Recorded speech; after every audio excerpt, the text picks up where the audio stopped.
Good morning. It's Friday, December 11th, 2015. This is Jake from Polygon to talk about Xur's inventory for the weekend.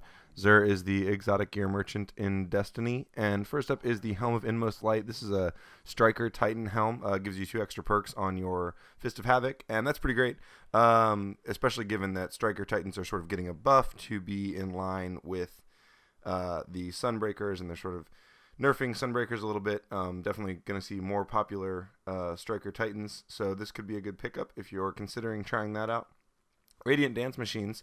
This is one that was just recently moved forward for year 2. They're hunter boots that make you move more quickly while aiming down the sights. It's kind of a niche perk. I'm not a huge fan of using the exotic slot on boots.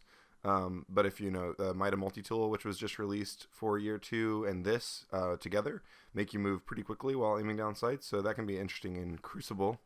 Nothing Manacles, another year 1 that was just moved forward for year 2, enables scatter grenade tracking. You gain an additional scatter grenade charge for Voidwalker Warlocks. This makes scatter grenade really powerful. They actually nerfed this before they moved it forward, but I'm a big fan of these in Crucible.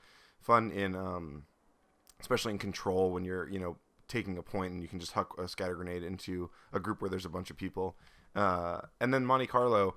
So Monte Carlo is a really stable. It's a really cool looking auto rifle. It's that high rate of fire, low impact model, which they're currently working on, and the patch was basically a nightmare in terms of how that actually functioned.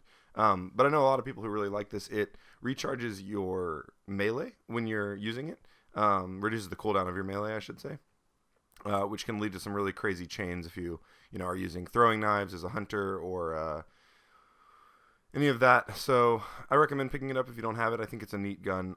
It's not one you're going to use every day. It's probably not something you're going to use in PvE, but depending on what they do with this patch for the weaponry balancing, it could work out well. Just a reminder, the Legacy Engram is a year 1 weapon. Do not buy that. You're going to get, if you're looking for a year 2 weapon, you're going to get a year 1 value. 3 of Coins also were recently buffed, so they work in Crucible now. That includes the Sparrow Racing. So definitely pick some of those up and try those out. They're definitely easier to use. You don't have to run the same strikes over and over again. That's it for this week, and I hope you all have a great weekend.